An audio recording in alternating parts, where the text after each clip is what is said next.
Well, this is Dr. Mark Hitchcock from here at Faith Bible Church in Edmond, Oklahoma. I welcome you to another episode of Marking the Times. Again, as always, I appreciate you taking time to watch these video blogs as we answer questions you send into Facebook about end-time prophecy or really other topics that are on your mind, and also just give updates about what's happening in our world that points toward the biblical scenario in the end times. And as I mentioned the last few weeks, there are a lot of things happening in our world today that I think are significant.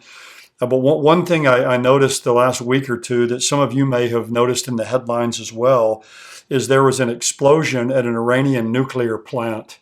And it's being blamed on Israel. And of course, Iran is threatening to retaliate against Israel for that. And of course, this is all significant because of what the Bible says about Ezekiel 38 and 39, where a group of nations is going to attack Israel in the end times.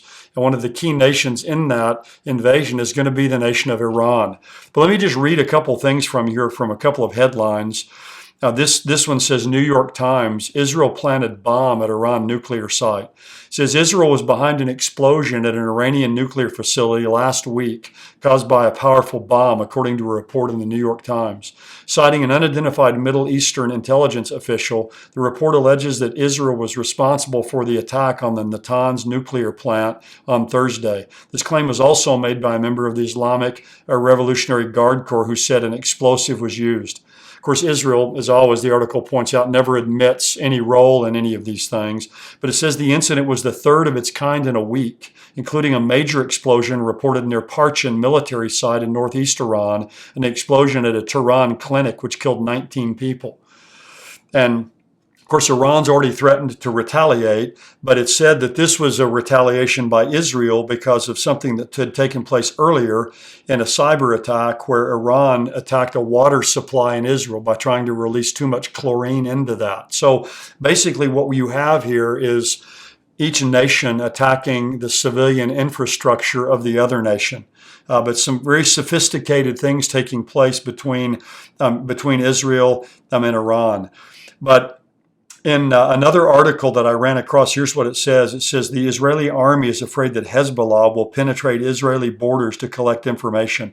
And this is significant. The border triangle, which connects Syria, which of course Iran is present there, Syria, Lebanon, and Israel will be a hot zone this summer in light of the possible Iranian retaliation against the attacks attributed to Israel. Consequently, the army decided to raise a state of alert on the northern front. And so basically what's going to happen now is Iran's going to come back and strike Israel, and it's believed they may do that through Hezbollah, which of course is one of their chief surrogates or proxies that's heavily entrenched in Lebanon. So it's just going to set off a series probably of back and forth. And I've mentioned this to you before, but October of 2020 is very significant because that's when a lot of sanctions against Iran are going to be lifted, when Iran is going to be free then to buy and to sell basically military hardware and equipment without any more restrictions being placed upon them. And I think that's one of the reasons that Israel is going to ratchet up their attacks against Iran, because once Iran's able to get a lot more sophisticated military weaponry after October of 2020, it's going to be much more difficult for Israel to carry out attacks there. So Israel's doing all it can in the near future to cut off Iran from crossing the nuclear threshold. And it seems like every summer over there in Israel, something kind of happens with Hezbollah or with Palestinians in Gaza, or something kind of flares up there. And so this is certainly a flashpoint in the world today between Israel and Iran, and these cyber attacks and other things that are taking place could break out at some point into open warfare. And of course, if Hezbollah comes down and attacks Israel, Israel's going to know that Iran's behind it. So they may, strike back at Iran directly.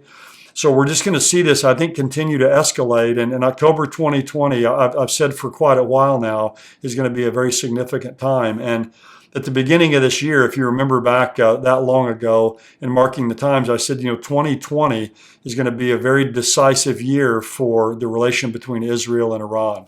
And again, I wrote a book just a few months ago called Showdown with Iran that highlights a lot of these things if you're interested in learning more about what's happening over there. But this is a very recent development that's taken place there that I think is very significant.